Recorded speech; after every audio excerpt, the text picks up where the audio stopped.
Hey guys, welcome back to the channel and welcome to my post-match review. So last night we played our first match under Ronald Koeman and trust me, there's a lot to discuss. Because if we dive in, this is how Barcelona lined up in each halves and let me get it real straight. Barcelona in the second half was much better. That team was something else. That team was full of passion and energy. Mostly because it was filled with young players, but still, that team was something else.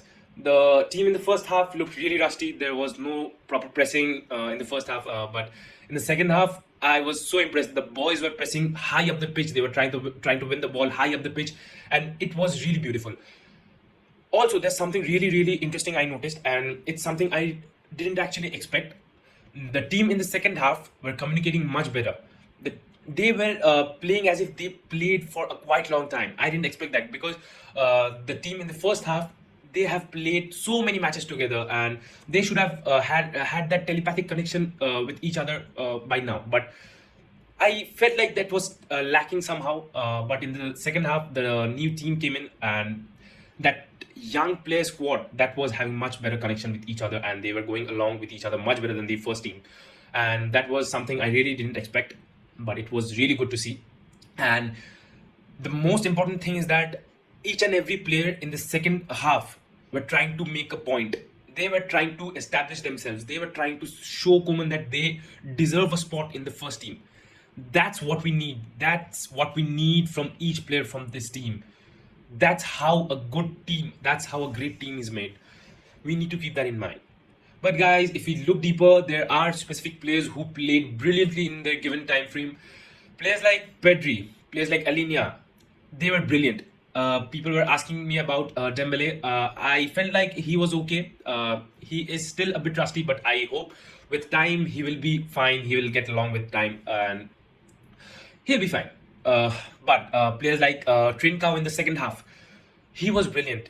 I am so happy for him. Also, don't forget about Puj, because Puj is something I am so proud of. He was playing in a defensive midfield role. Also, Carlos Enenia. They were playing off position, but I was really concerned about how would they cope up with their position. But boy, that was something. They were playing so good. Ricky Puig was going so good with Frankie De Jong alongside Frankie De Jong. It was so great to see. And also, in the first half, I saw Pedri drifting inwards, and this is something I saw, and it's so good that Ronald Koeman came up with this. He gave freedom of movement to every attacker. He gave attackers all freedom to move in the field, and this makes the attacking front very unpredictable, and that's what we need.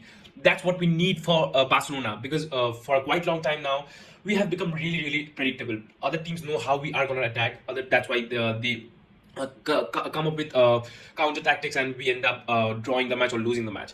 But today I saw them switching positions. There was a touch of total football with tiki taka, so it was really unpredictable, especially in the second half. And I'm so happy with Trincao. His like inwards drifting is so dangerous, and it reminds me of that old Messi type feeling, and it's so great.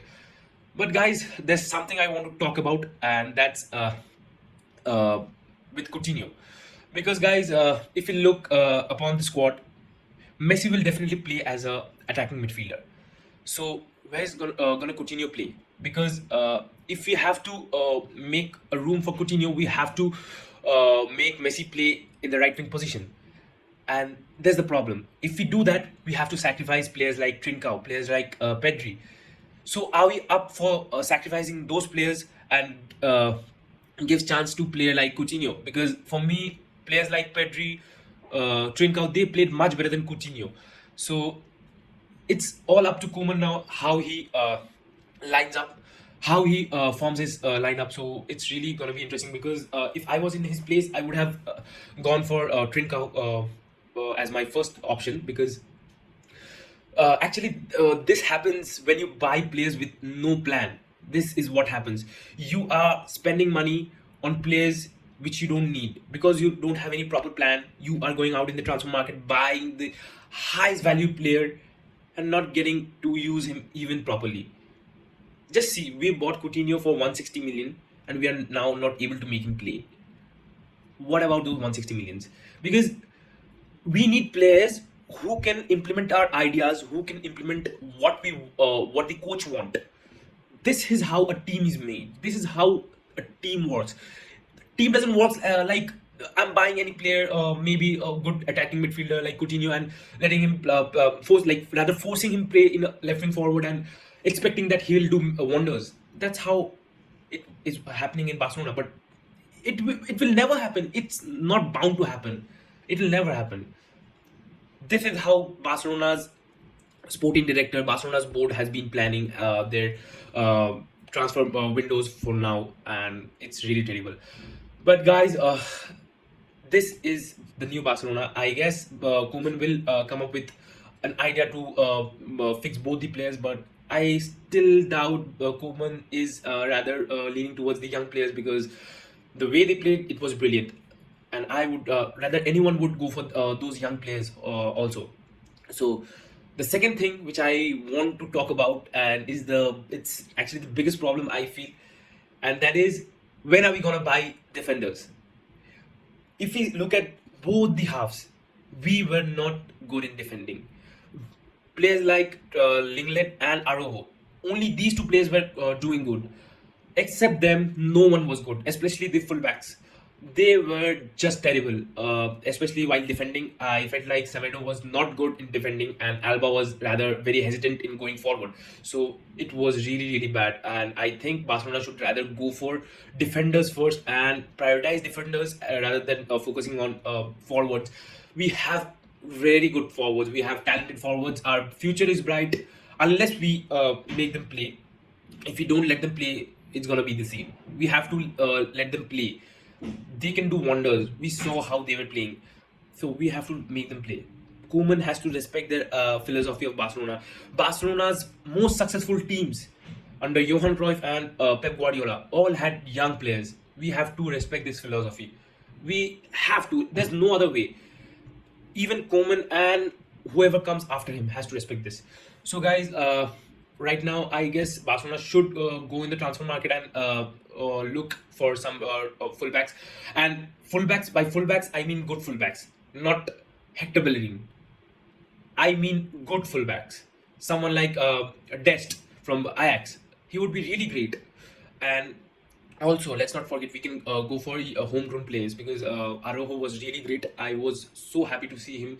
And Todibo, I don't know. I don't have proper idea how he played, because I couldn't judge him properly. But guys, I would rather ask you to give you your opinion about Antoine Griezmann. How do you think he played? Because for me, I think he was quite negative in this match, because even though he was playing through the center, and even though he scored a goal, it was as if like he returned to his former self. He was just like a ghost, and it was just unacceptable for a player like him to be so much uninvolved in the game, and that's just unacceptable. So guys, that's the thing. Let me know what you think about Griezmann, and what you think about Coutinho. How is he gonna fit? Also, Busquets, Madeline Pjanic is also gonna come in. Are you gonna make Madeline Pjanic and Busquets sit and let players like Riqui Puig, players like Carles Alina play? I would rather go for young players like Puig and Alina play, and bench players like Madeline Pjanic and Busquets. So guys, drop down what you think. Drop down what you think would be great for Barcelona, and I'll see and have that idea what others think too. So guys, also guys, I'll be streaming the next match of Barcelona, the next friendly. It's against Girona. I'll be streaming that on this channel. So stay tuned, subscribe the channel, guys. I'll see you in the next video. Vizcaya Barca.